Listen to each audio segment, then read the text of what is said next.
The thing. I gotta do the thing. Wabagoosh! Strife Talk! Getting real with S2 games and talking patch. Hi, I'm your host Vexxie, and with me are panel members Tintenfisch Joe and the Pion. We're going to talk today a little bit about the new patch that came out, which of course included a nice new hero and some other various tweaks. And there was also a new trend in footwear, so the heroes that travel to Strife will have to make a quick short stop at Foot Locker. Now then, a couple of things happened this week. Like you said, Joe, care to pick it up from there? Alright, well, very basic things like the user interface. We were all tired of that login, log off sound that your friends heard, so you can now turn that off, which is beautiful. The up to how many That's the crafted best items. change in the patch. Best change of the patch, doesn't matter what else. You can have more crafted items come with you, which is good for some people. We have some new skins, which the Queen Bee, Tinder, it's alright. But the real star of the show is Mage Moxie. It's probably one of the better skins to come out. Oh man, Mage Moxie is awesome. You shall not mow. And he has the black mage costumes too, which is nice. Some chump change type of things happen, like Cleric's Challenge is down to 40% from 50. Curse 1 had a bit of a range extend by like 50 units. Numbing Lantern is like $50 cheaper. Shadow Veil now plays a sound. Seer's Eye has a bigger distance and lasts longer. These are kind of like, I don't know, chump change deals. Like Cleric's Challenge going down to 40% from 50 is not going to deter anybody who gets it from not getting it now. It's a drop on a hot rock. It's not going to stop people from getting it. It kind of did the same thing with Dragon Shield. It was like, it gave you 220, then it gave you like, what, 180? It's nothing. It's a, what did I say, a drop on a hot rock? That's what it is. Same with everything else. How do you guys feel? Kinda true, but I think Cleric Chalice, well, it obviously will still get picked up by Moxie, right? Because it's broken on Moxie totally. But I think other heroes, I mean, it was used on almost every hero before the patch, and I think this will change a little bit now. I saw a lot of Blood Pendants recently. A Blood Pendant? Yep. Well, I still see Cleric's Chalice on Hales, because Hale also got a nice little buff for his Inertia Sword. I still see it on bows, power bows, because it's just more healing, and his spells, I guess they're relatively expensive. In general, you use them in a combo. Well, basically, it's basically good on everybody who spams a lot. It is. But it's just good sustain, because people, they fuse it with mana regen. So it's also good, like, mana sustain, too, like what Tortoise used to do. Yeah, And League it's of nice and cheap. Tortoise Healing Rod. Exactly. Healing Rod 2 had the mana regen. Well, let's be realistic here. If we think about how the meta was 2 patches ago, they did a good job at changing that. I mean, like, I don't see people rushing Tortoise Healing Rod anymore. Yeah, that's true. That's because they got pretty hard, like pretty good. Like Healing Rod is now a tier 2 item, and that's just too expensive to take off the bat. Because It's typical. Compare it to this patch, right? We see all these. Take Cleric Challenge, which is like the new like Healing Rod bot. Well, that's not true in its entirety, but it's a new it's flavor of the month basically. Cleric Chalice. Maybe. And if we look at what they did to Cleric Chalice, they just reduced the numbers a little bit. And I remember Strife Talk episode 4, which had you and Wings in it and Ryzen in it, and there was just a bunch of stuff that happened. But it was a really well balanced, well thought through patch. You know, all the numbers were tweaked a little bit. They're always very delicate with patches, and with the Healing Rod and Tortoise, they just saw like this meta that they weren't happy with because Tortoise Healing Rod was competing with all the defensive items, and then like they just went like BAM with the hammer on it, and that's kind of rare. Yeah, that's true. It is, but like that's completely removing it from the game entirely. That's just changing the equation. Like the 50 to 40%, it's not really going to do anything. I mean, it's like instead of getting, I don't know, 20 health back, you get 15 health back. I don't know, it's a very soft blow. Same thing with Curse 1. I mean, the range is increased. I mean, Curse 1 was good before for what it needed to be, but increasing the range, it's kind of like, okay, not going to people get it sooner. And Numbing Lantern, it's $50 cheaper. That's not going to be the barrier or the straw that breaks the camel's back. I mean, no one is still going to pick up Numbing Lantern. Now, what Marlowe Man just said there or Mr. YOLO 3 Men, sorry, I misread that for a second. He said that it was broken. Do you guys feel that it was broken? Because I don't really feel like it was broken. What, Chalice? Is he saying Chalice? No, I think it was referring to Healing Rod. Well, Healing Rod Maybe. was broken in the sense that it was OP. Well, kind of. The problem with Healing Rod is that I don't want to like talk now about this, but I could. But the thing with Healing Rod is the design of the item doesn't really allow it to be balanced. You either make it so strong that everybody picks it up, or you make it so weak that nobody picks it up. Or yeah, it's really hard to. You want an item if you create an item, design an item, you want it to be in a spot where certain heroes pick it up in certain situations. Or some heroes might pick it up always, but never all the heroes pick it up, or most of the heroes. And that's just not possible with the Healing Rod, Yeah, basically. if anything, I can see it as a jungling item where if someone, like, if you ever get a jungler up and running in this game, it might be a good item to go to keep yourself nice and sustained rather than having to buy potion after potion after potion. I can see it somewhere there. But until that Yeah, moment maybe. comes.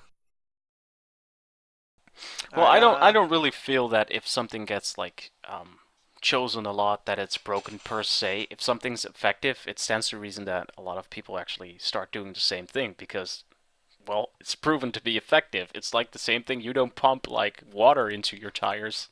You pump air in there because it's Yeah. been proven to be effective. Well, here's the thing, right? What is OP in terms of items? I mean, when you say hero is OP, okay, he's stronger than other heroes makes sense.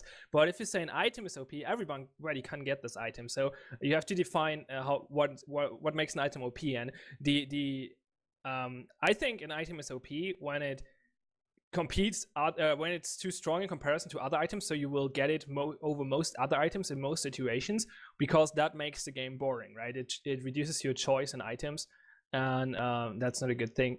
So, and everybody was getting Healing Rod, and that's exactly the situation I was just describing. So I think Healing Rod Yeah. was OP in that sense, at least. What makes anything OP is that Dota 2 had the same problem with the double Wraith ban, is where if you don't get this item, you're kind of at a disadvantage already.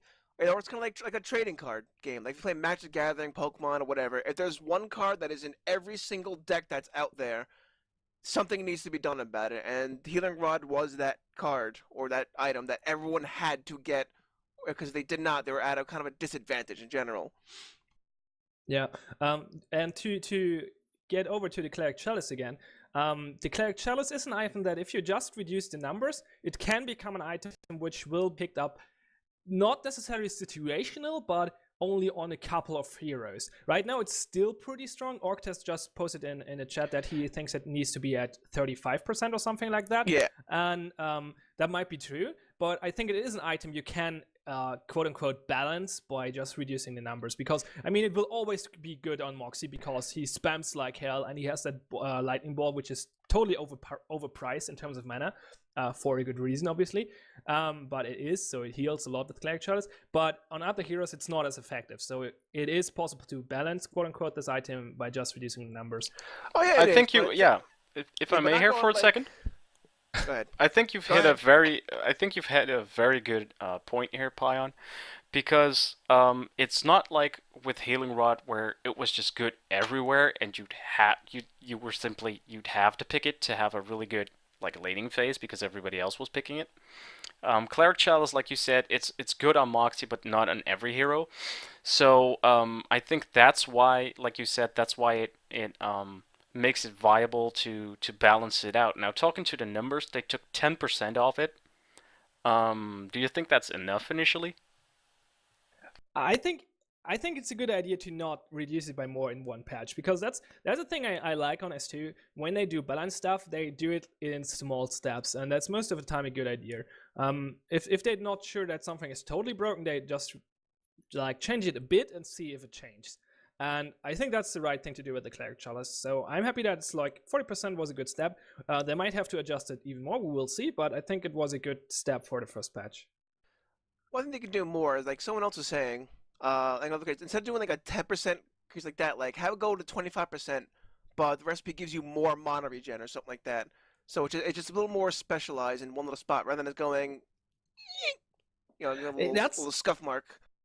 I actually wouldn't like that, because that actually, I think that would make the item less specialized, because everybody needs mana regeneration, but the healing on mana use is a thing that some heroes need way more, or can have way more benefit from than other heroes have.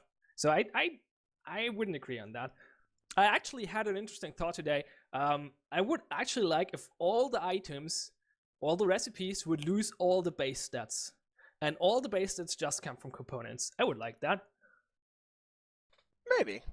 But that's Maybe a he's different changed. topic. I don't know, because I mean, there's obviously thought put into an item, and there's there's that equates to gold cost and stuff like that.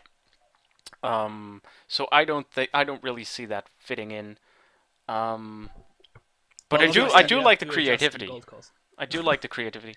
Yeah, but then how would you apply effects? Take Frost Prism for example. You get the slow. If you complete the item, you get a slow. If we would like use components for it, and the price would adjust two components, and somebody says, you know what, I'm gonna dump one health shard in there, and then I have a Frost Prism, you would lack on the power, but you'd be able, you know, I just don't see it working with Yeah, well, I effects. think what happens is items become boring. Like the Frost Prism has like 8 attack damage on it. So if you take that off and have just components, and like every item will have like Ah, 8 attack damage or 10 attack damage, and items become like very static, and the recipe would just be an effect that it is. And items wouldn't really be items; they would just be like an enchantment or something like that, something very small. okay, I think I have to explain where I was coming from with that. My thought process was why I like the crafting system. And the idea why I like a crafting system is that it basically allows you to build whatever item you want on whatever hero. So you're not going like, okay, I need on this hero, I need power and mana regeneration or whatever. And you're filtering the items out. Okay, this gives not power, I cannot use that, blah, blah, blah. You can just go, okay, I like this effect, I want this item. Okay, I build it with power and mana regeneration, and there we go. Attack damage is not a base stat in this game, so I would not remove that from items. But I don't know. It's a big topic, obviously. They will not do Yeah. that, at least not short term, maybe long term. But Yeah. it was just a nice idea I had today. I don't know. It's worth thinking about it, I think. Speaking of nice ideas or lack thereof, the new boots. Okay, so How do you guys feel about the new rocket boots? let's rehash what the patch notes said, right? S2 Yes. made the statement on it saying that we want spring boots to be used more for aggression than for running away. Leaping over walls is used defensively more than offensively. The lower cost will also allow the item to be picked up earlier for ganks. In addition, having a purchasable skill that goes over walls devalues hero leaps that go over walls. We realize this is a controversial change, but we firmly believe it's good for the game. And I have strongly mixed feelings because I like the fact that the recipe cost has been reduced because spring boots were expensive, and it could be if you were having a bad game and formality it's kind of vital to have spring boots, it would set you back a bit. So I do like that because the cost reduction still helps in that aspect. Um, they made it more awesome because they now have fire effects, and that's why they renamed it to rocket boots. And I'm a sucker for visuals, so that kind of like okay. So two points in the okay bin. But then we get to the nitty gritty of it. No longer leaps over walls. And while I do understand that, if you have heroes like Ace or something, or Caprice who can hop over walls, then if somebody can buy boots and just do the same, I get that it devalues the skill. But at the same time, the boots didn't come cheap. And for me personally, Strife has such a very clear indication of what's going on, why you're dying, what's happening around you. The map has such great choke points. There's bushes. I think that taking out the ability to leap over walls was a bad choice because and the because for one point I think it makes it a little less interesting to watch games now because I like those moves where somebody leaps in from a wall. And it's not like you could do nothing against it because take top lane for example. You have the jungle side. If you're pushing your lane, you have bushes that are on the opposing side of the wall. So if you position yourself well and you stick towards the bushes, you're able to avoid ganks because somebody can like leap over, but he won't leap on you. So, for example, a Caprice that pops a leap and a stun, she won't be able to leap and stun you if you're on the right side of the lane, on the right side of the creeps. So, while I get that if you take that ability out, you make it easier for like new players to get along with the game, but at the same time, you took out a little spectacle and you took out a tool that actually rewards players for like trying more advanced mechanics. It kind of like feels like it's being um, watered down a bit. Yeah, I agree with that. But I like, ca- I'm sorry, you go ahead.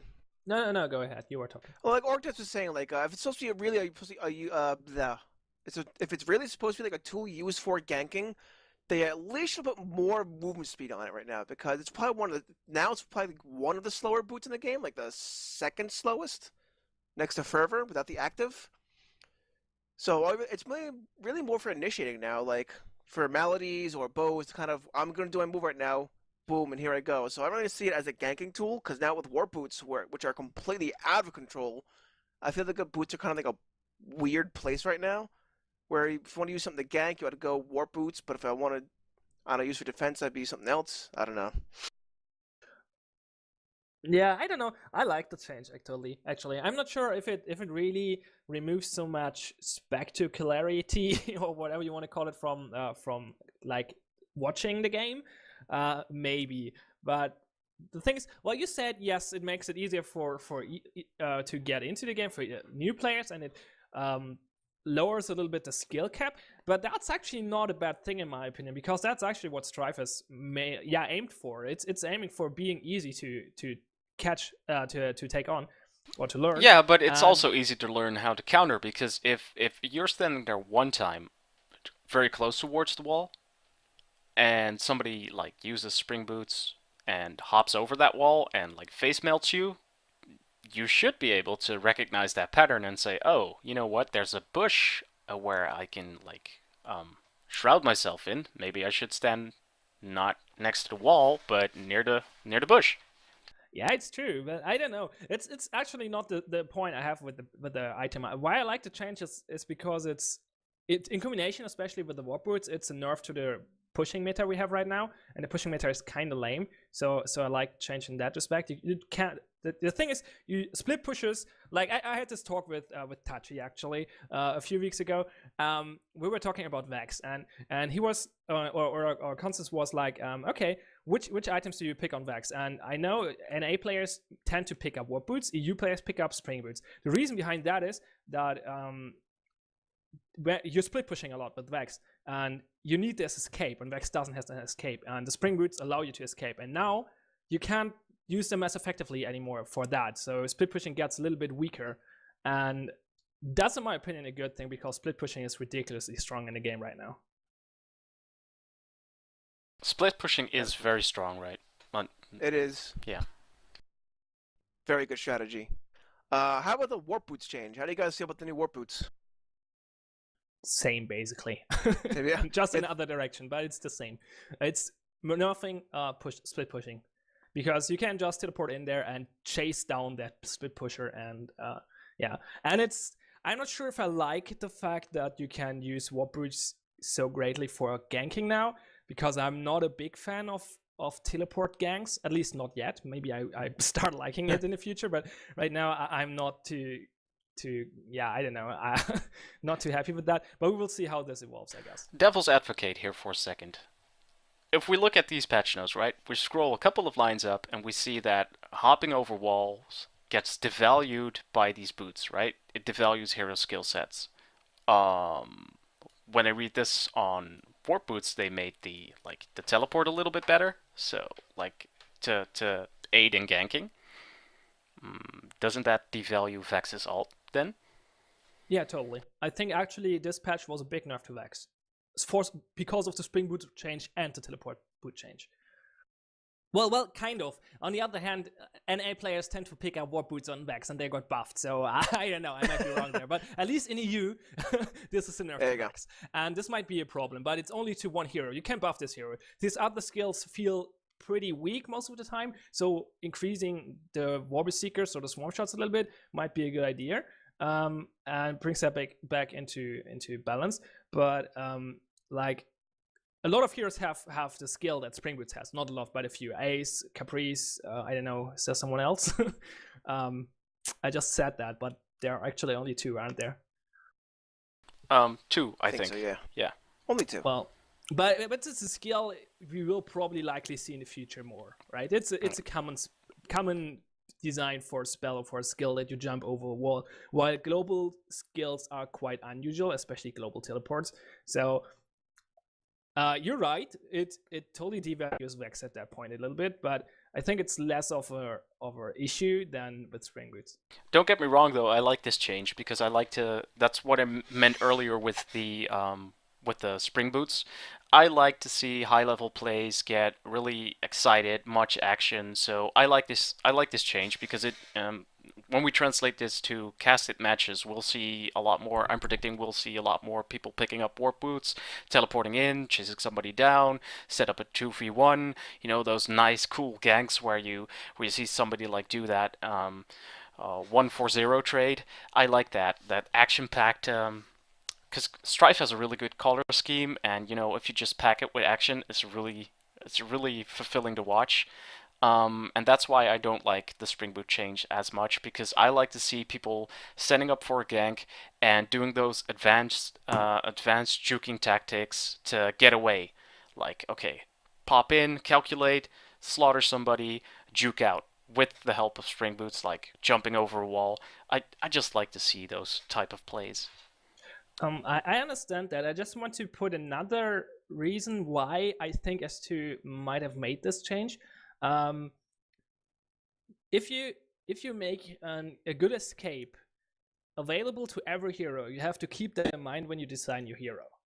And removing that makes it easier to design heroes the way you want them to be. And that's pretty subtle, obviously, and I think in future. And I understand why you don't like the change. And I agree on the fact that's probably a little bit less interesting to watch now. But I think, yeah, I think just the positive sides are bigger. But that's my opinion. Alrighty. Well, how about some hero changes? Not too much right home about. I mean, I Bastion saw got a big change. Yeah, you saw a few big changes. Bastion, he got a little bit of a nerf. Like his charges of like does less stuns at the early levels. Whatever. Carter's Ring of Fire was a bit bigger. Okay. I mean, it was a bit harder. I don't know. I think it's an okay change. Made it easier to hit some super rockets. Claudessa fell down the nerf tree again, hitting every branch down there. Her Dragon Reach now hits slower. Scorched Earth lasts longer. She has less health. In general, which is, I don't know if she really needed it. I thought she was in a good place beforehand too, but I guess nothing really complaining about. Featherstone, just bug fixes. Hail actually changed quite a bit. His inertia. I'm surprised that they didn't nerf Featherstone, but that they did nerf Claudessa. Because, admittedly, you know, Claudessa's win rate is very high, and she's still very strong. But Featherstone, I believe, is quite powerful at this point as well.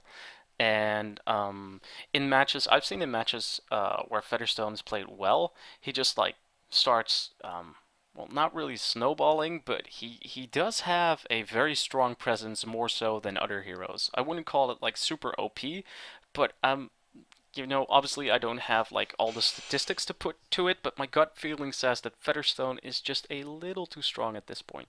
Probably needs just a slight tweak.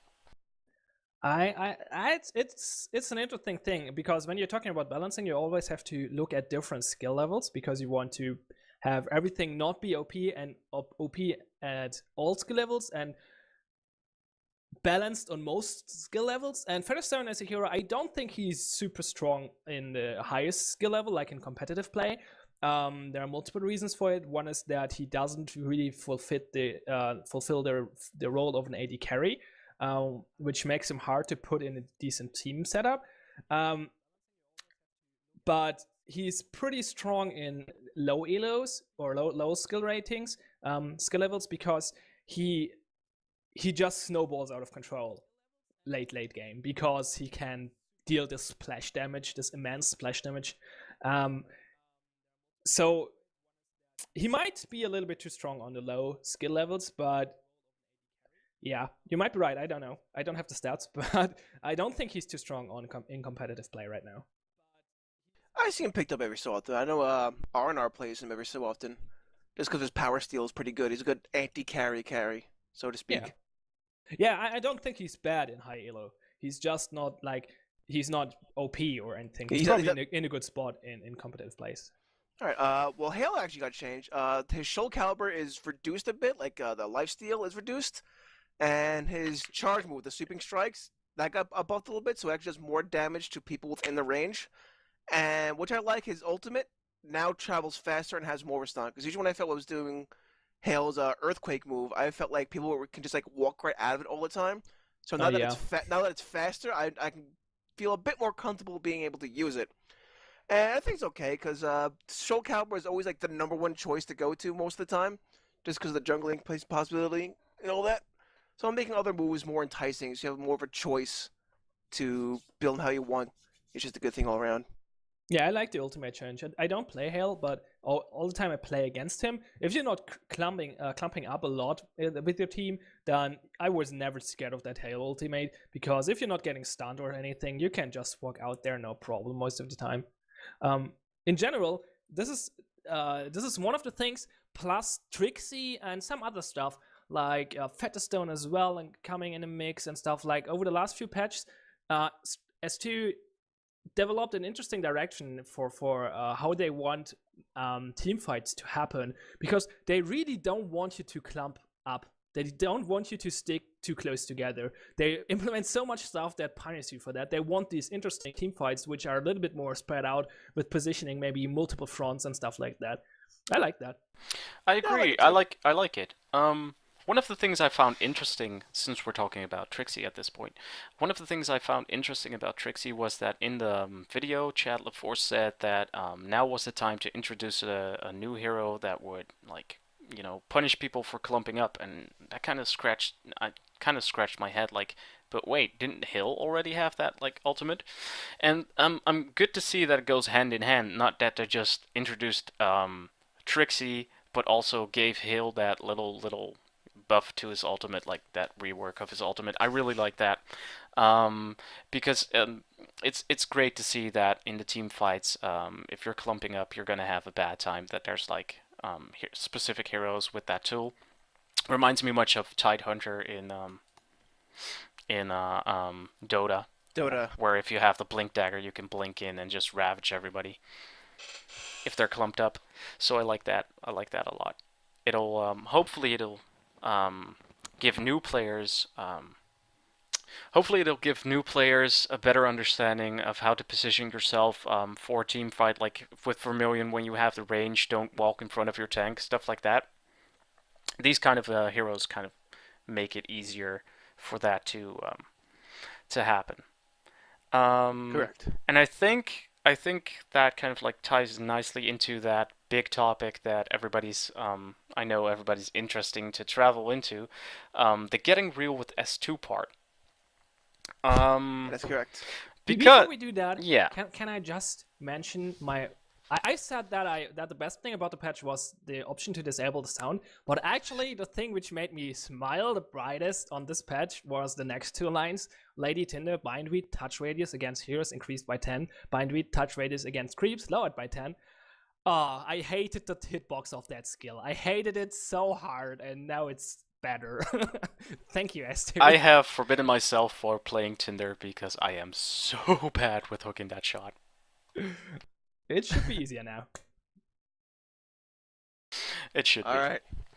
Okay, so, coming back to the getting real with S2 part. Time for the meat. Yeah. Nom, nom. When we see that, with Trixie, right? In the video they said, now it's time for that. And I don't think somebody woke up at S2 and was like, yeah, you know what? today I'm feeling fruity. We're gonna do this. I think it was actually a longer plan. And I'm just gonna voice a little bit of concern here. I currently feel that there's a gap between the community and the way S2 Games looks at the community and interacts with the community. And the reason I've devoted a episode of Strife Talk to this is because I like to call this warmth. 2 months ago, I felt the community was a lot warmer, where people were overall, a little more open, a little nicer. Um, Everybody's a bit more moody lately. And if we look at what's currently happening, where we're seeing responses of S2 versus what we're seeing voiced issue-wise in the community, I feel like there's currently a mismatch there. What do you guys feel? There absolutely is a giant, I guess, mismatch you want to say, because before this patch, like that entire month, it was deadly quiet. Aside from if like SPL was like, did not exist, there was like no discussion about the game whatsoever. And I feel like S2, which is really keeping us at arm's length, we keep saying he's keeping us at arm's length, not really getting us involved with the game, even though we made this gigantic community. And I'd like him to meet us like halfway, essentially. Because we made SPL, Strife HQ was a thing for a while. There's Strife Base, there's all these Strife websites that we ourselves built that they didn't really have a hand in helping out. But like, someone was talking about how Riot, when League of Legends was in beta, they threw Riot points at everybody in competitions just to get people involved. And I don't see that from S2 really. They're keeping us behind the curtain, going, "Trust us, guys. You're gonna like what we have for you." And we potentially take their word for it. We're getting nothing really out of them. Well, I would agree that what's the word? God damn it! That relationship between the S2 and the community changed in the last 2 months, and the mood of the community changed as well. Not necessarily for the better. However, when you're talking about supporting community websites and stuff like that, they could do that more. On the other hand, I have the feeling they don't want to do that while we're in closed beta. But on the other hand, this starts to become a really, really like boring argument, because you basically can turn down everything with, "Oh, we're still in closed beta." I mean, we're in closed beta, but I don't have to treat us so coldly. Like, when Trixie came out, there was nothing about Trixie, like, beforehand. Like, when Featherstone came out and Clodes were coming out, we had these cool silhouettes. They were saying, "Hey, guys, get ready," and now there's nothing like that. And I even feel like those silhouettes are kind of a way for us to kind of, I don't know, shut up, essentially. You Because remember the sneak peek for Shank? I do. Yeah, I do. That was great. That I was mean, fantastic. that was cool, but it's all these little sporadic things. Like, I was telling Vexxie before, like, there's a studio called Amplitude Studios, and they make games like Yeah. Endless Dungeon, or Yeah, Endless Space, Dungeon I've Endless. worked with them. I have some Yeah, games of them on my YouTube channel, so yeah. go Like on. one of the things they do is called Games Together, which is basically like, all right, guys, we're working our own game here, but we're gonna have a vote right now. We made this. Like, we made 3 characters, and you guys choose who you want to do. And then they have a vote. All right, you chose that character. We want you guys to write up a story for us, and then we'll have the community vote on what story you want for the character, and then what abilities, and basically make the character with the community. I don't think Strife, like, or any MOBA, should say give the community like that much control because it's a MOBA. But it has things like, "Hey guys, we're working on something right now. We're working on a new pet, a new hero, other features. What would you guys like to see first?" Something like that. More of a dev blog than they have right now.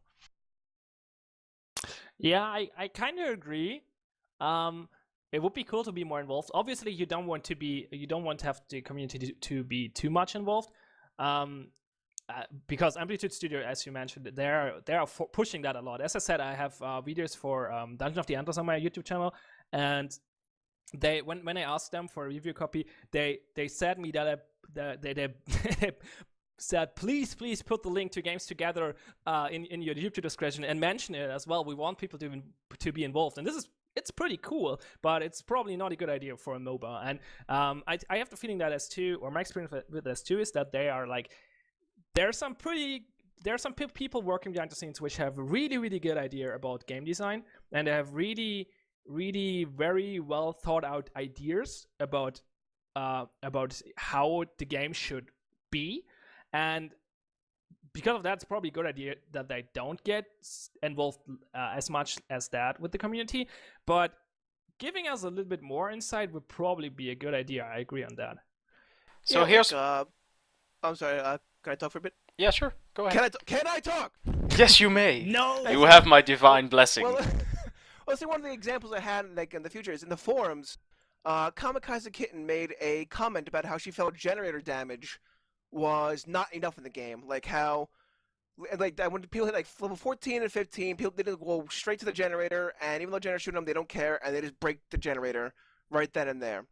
And then Shade came in and says, "Hey, we're actually thinking about or trying out buffing out the tier 2 towers, and we're trying to think about buffing the generators, and we have some concerns about doing that, but it's being tested internally."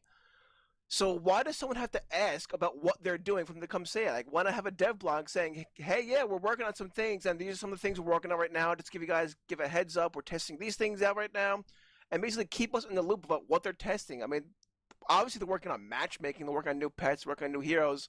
So one of them say, "Oh yeah, we're testing out some new abilities and all that, and it seems to be going a-okay. We want to do some number crunching and all that." So I want to have like a more involved dev blog to show like what they're doing on the inside. I think people will be very interested in that. I think so too, yeah. Yeah, it would be cool to have these information. Totally agreed. I would love to see that stuff. I would love to see more devlogs. Most of the devlogs I saw, there aren't too many. That's the problem. The devlogs are pretty good, most of them at least. For example, about the crafting system and stuff like that. I really love reading them. But there aren't too many, and that's a concern. On the other hand, I understand, because it's a lot of work you have to put into these things.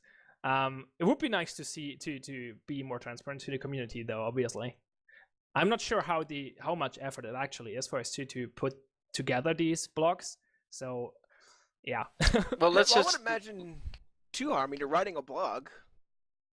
Not to sound condescending, but it's kind of like, I mean, you're in the company, you're involved with all the groups. You can talk to somebody. They all seem like friendly guys, and they're friends with each other. So why not just have someone communicate things and just basically give general ideas and not tell us like what heroes are working on or whatever, but give us general ideas about what's happening in the store, or if they're priming for packs. Why not have behind the scenes photos saying, "Hey, we're kind of busy right now doing pack stuff, so things will be a little quiet. Here's some photos. Here's Cell with a Moxie on his head," or something like that. yeah, Cell just a Bird and little more Moxies. interaction. Because like Yeah, I if we agree if on we look at the chat room, right, what Gulliver says right there, does anybody remember when Brady used to do a Strife show and played with the community? Where did stuff like Yeah, that go? And then what exactly. Kumda says, right? He says that they've done little contests and stuff. And he voices his concerns about what can they reward to like pro players in tournaments, but that's not really where I'm coming from when I'm talking about that gap.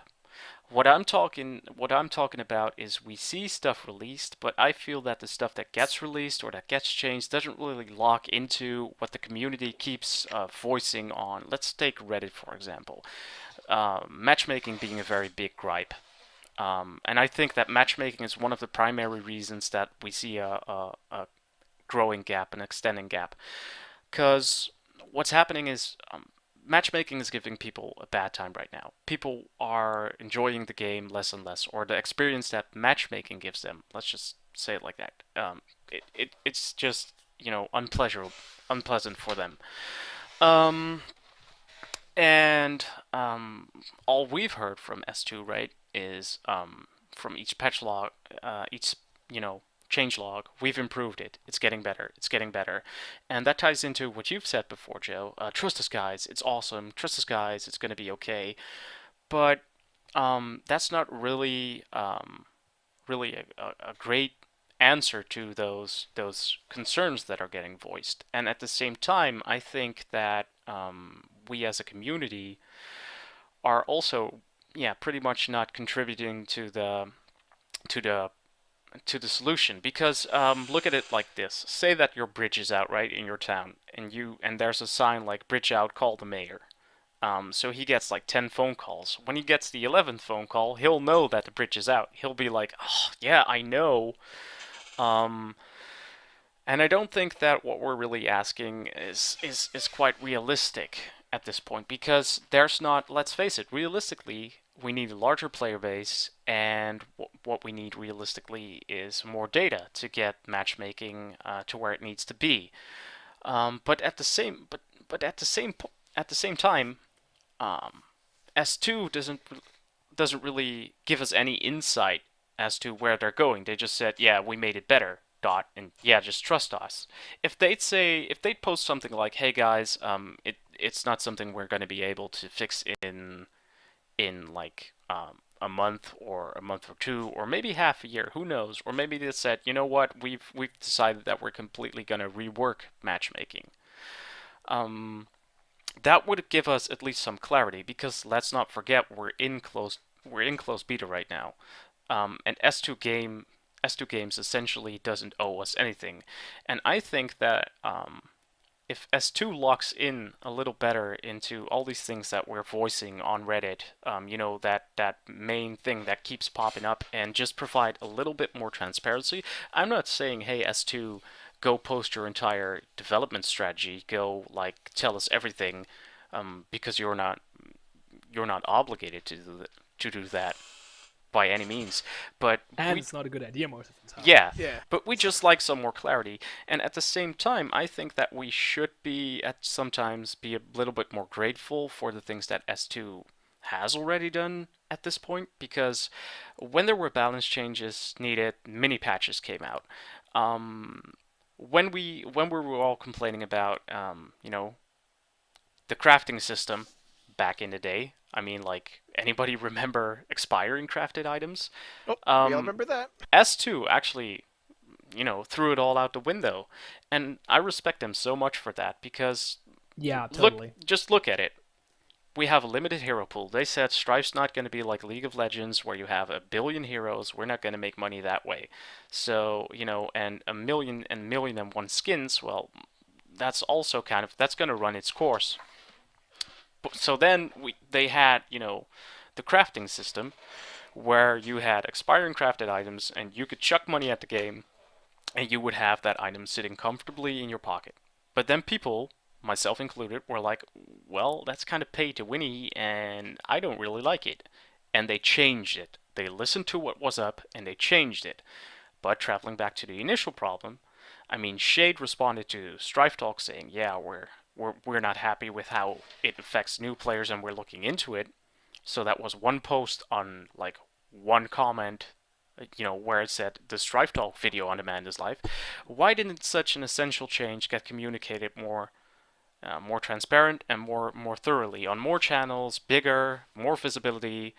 That makes everybody. That should, if we're true closed beta testers, that would mean like, okay, this issue has been flagged, it's being worked on, we have sort of a time scale. Let's leave it be right now because like matchmaking again, we can't change it tomorrow. S2 can't make it happen tomorrow, so we need to live with it. But I do think that it would be nice for us if we'd have some more clarity on it. Exactly. I mean, like you said, we're beta testers. They don't really owe us anything, but at the same token, we're so ready to be like a big fan of S2. If they just kind of reached down and just palled around with us for a while, I think that would go a long way and have like, I don't know, a lifetime of people. I don't know, just not really a lifetime, but have the cement our not really commitment or this relationship more. Because I noticed, like, I'm even myself, I started playing other games right now because I know there's going to be no talk in Strife right now about what's happening next, what's happening in Strife right now. All I'm kind of going to do is wait until they talk to us again about what they're doing. So I guess the biggest thing they could really do is be more involved with like dev blogs, have us do more, show us more behind the scenes thing, show us what you're doing. I don't know, have some photos from around the office, show us around, just be more open.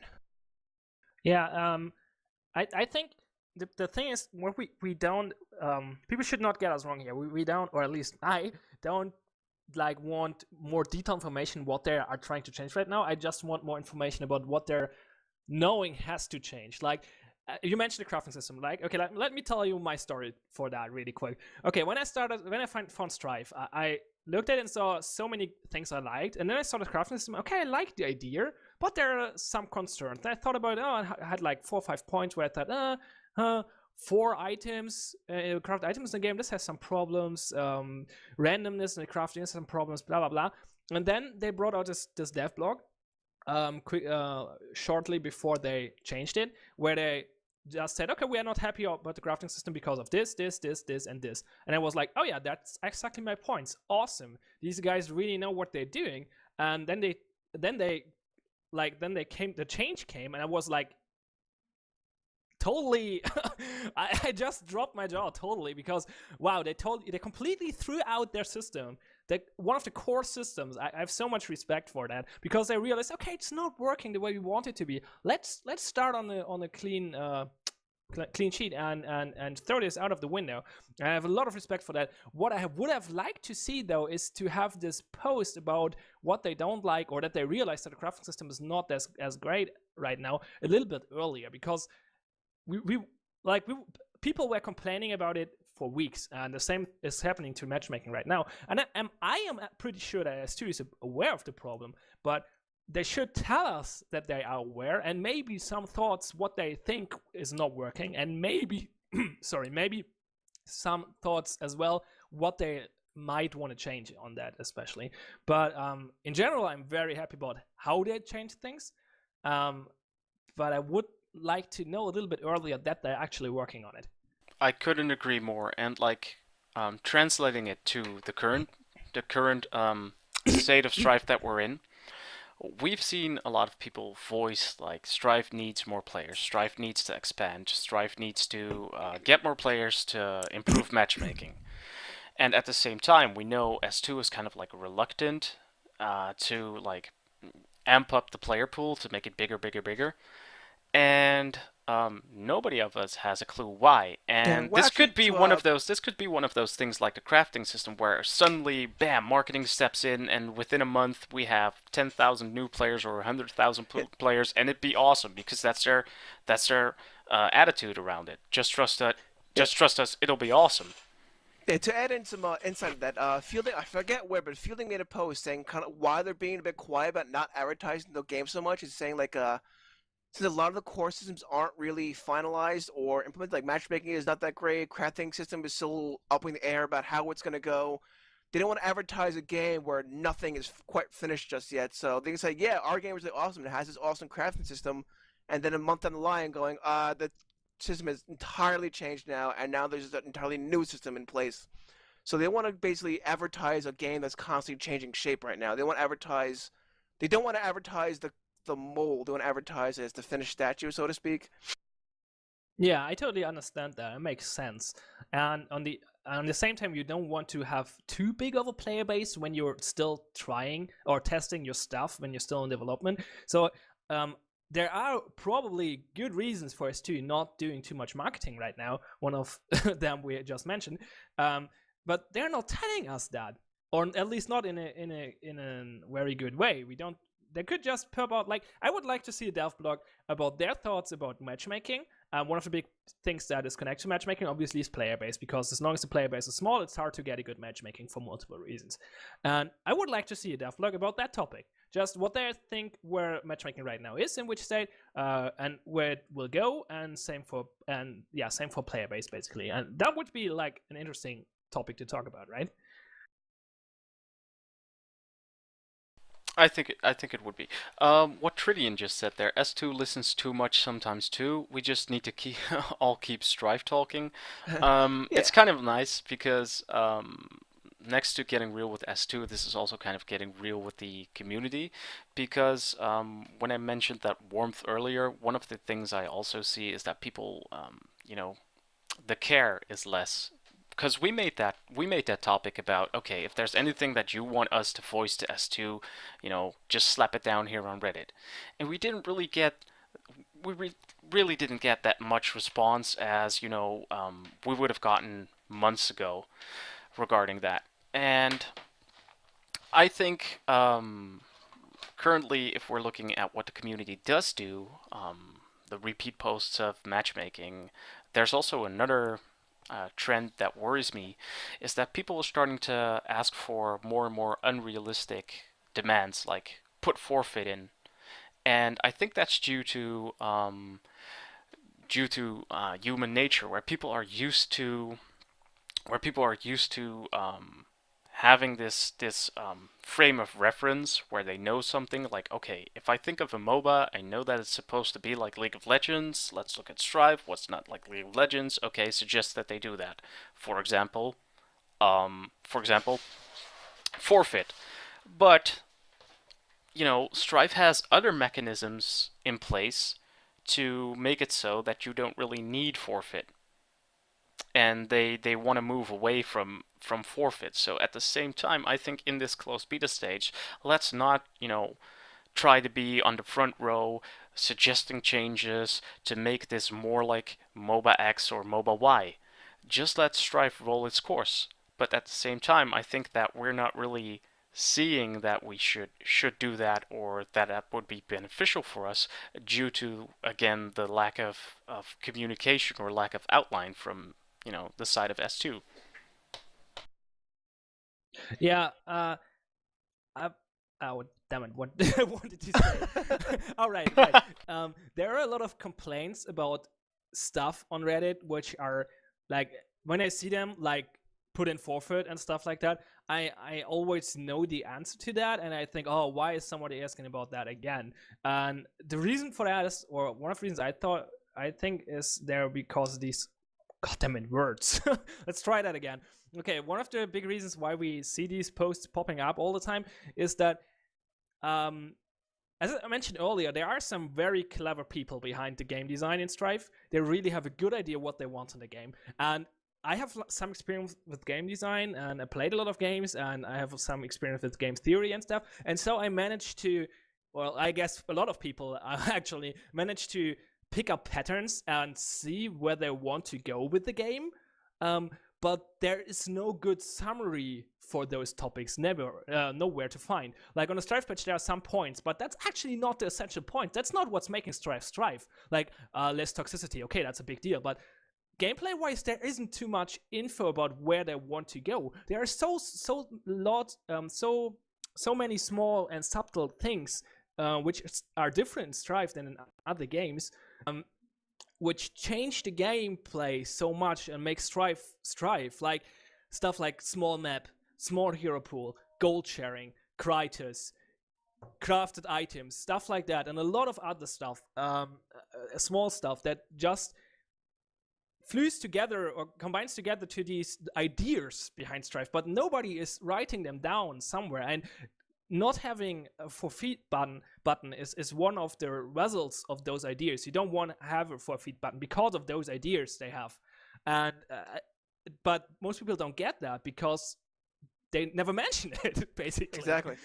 It's kind of the same thing with attack moving. Like, you can't really attack move in this game, so I've seen some people complain. It's like, hey, is their attack movement going? And they just kind of brush it aside. So they can legitimately not want attack move in this game, but they have to say yes or no to it. They can't just be like, we're going to do what we want to do.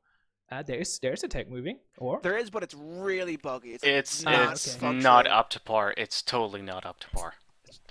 I think okay, somebody, never use it.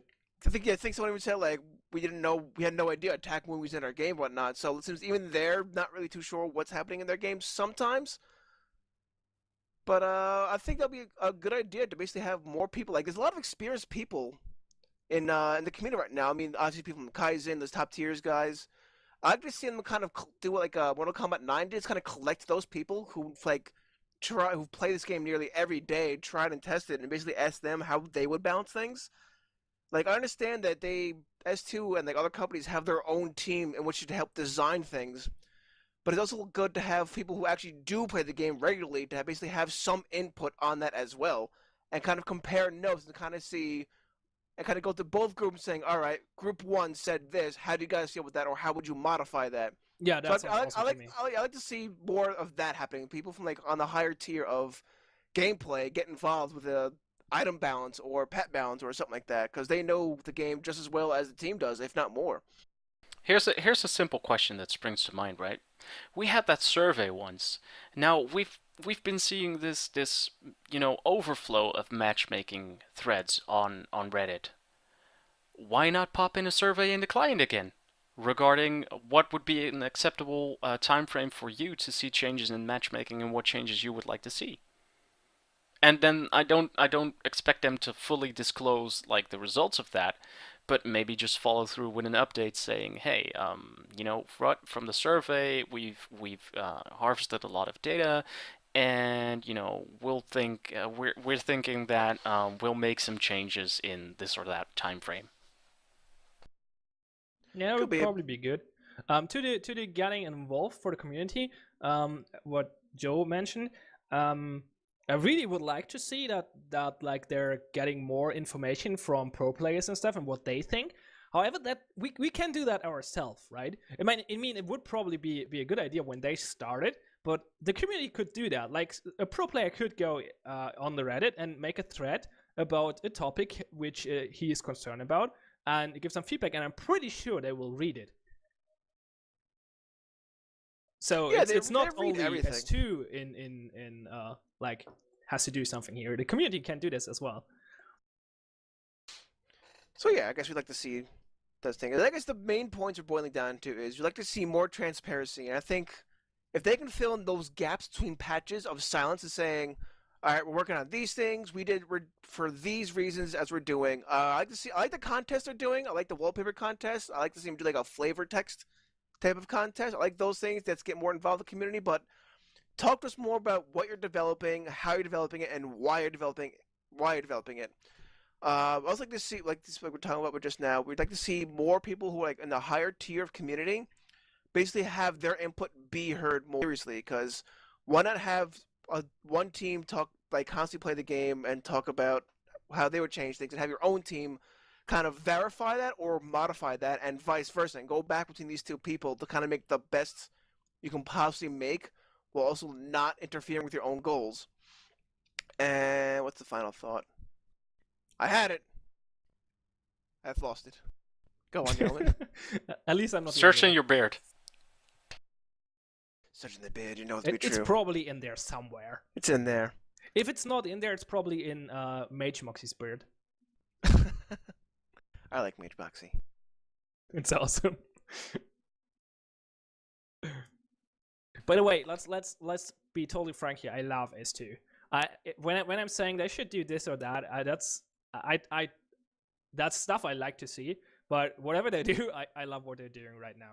This game is pretty amazing so far, and especially the change with the crafting system. Like that just showed me how they're thinking, and I really love the attitude behind that. And I have so much respect for them, and I'm pretty sure they will bring Strife to great success, or at least to success. Let's put it that way. We don't know how great the success will become, but let's hope it will be very great. However, yeah, there's always stuff you can improve, and that's when I said they should do this or that, then I'm talking about stuff I would like to see improved. But yeah, I still love them. Yeah, I like them too. I mean, we say this out of love. We want them to love us back, though. We keep talking to you about things. We have all these tournaments for you and websites for you. So meet us halfway here. Get involved with the community. Get involved with SPL. Get more involved with contests and your dev blog and how you do things and things around the office. We're all interested in that stuff. Yeah, Talk to us, S2. yeah. That's why I mean, like, the first episode of Life Outside of Strife was a big hit because people were legitimately interested in seeing like what goes on in like S2 employees' lives and Yeah, it what was really surrounds the interesting. game. I agree. Um, and I think that if S2 just communicates a little bit more transparent, if S2 would have made a better statement or, a more transparent statement on matchmaking in its current state, I think I thoroughly believe that the amount of posts surrounding it would dramatically decrease. Um, because it's not like that we're not trying, but it's just frustrating because we don't know where the future takes us. Because if I take this, if I, you know, me for example, what I do to deal with the current state of matchmaking is I basically try to play Strife as much as I can, but whenever when I have a horror bad day where matchmaking just matches me in such a way that I don't that I play like say 8 games and I lose all of them, and every game has that one lever or that one guy that just says, you know what, I'm gonna do a Vermilion max mana build or something stupid like that, and I'm up against half a Team Kaizen, for example. Then what I do is, because I don't know what S2 is doing, I'm like, I don't have the energy to deal with that frustration, and I just like log off for a week, kind of calm down a bit, play a different game, and then like after a week, kick it back up and try my chances again. But you know, if there would have been a clear statement out there, I would have known what the future would have held for me, and I would have known like, okay, it's gonna be addressed in such a way, and I wouldn't feel as frustrated as I currently get. Exactly. So I think does anybody have like a closing statement they want to Mhm. add, or anything that they Well, feel that we need to like pick up further? I guess Ja, not so. I cooked up this entire analogy today is S2, we're not asking for a movie, we're asking for a trailer, and you're giving us a movie poster. I think that's the perfect ending to this show, Joe. Alrighty.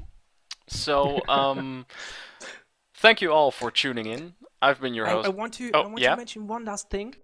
What's that? One other thing I really love about S2 is all these funny videos they put up. It's ridiculous. Oh, I'm yeah, laughing those are every time. fantastic. I love those. I mean, The Nerf one in the Featherstone video office. was awesome. Oh, The yes. Flappy Bastion video was awesome. The Trixie video was awesome. They were all so good. I just laughing my ass off every freaking time I post a video.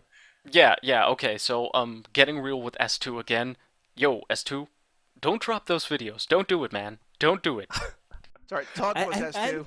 and the thing that I actually released Flappy Bastion was the, the icing on a cake. Yeah, because I thought it was just a prank, and then it was an actual app. Exactly. It wasn't even a joke. I love that. I love that. Okay, so I'm drawing this to a close. Thank you all for tuning in to Strife Talk. I've been your host, Vexxie. You can hit me up on Twitter using @SRSVexxie.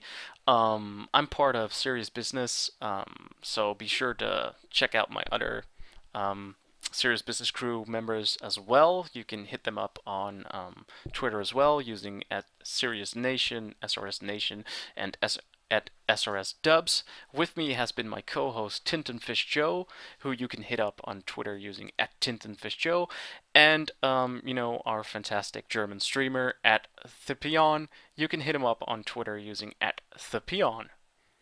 I've been your host Vexy.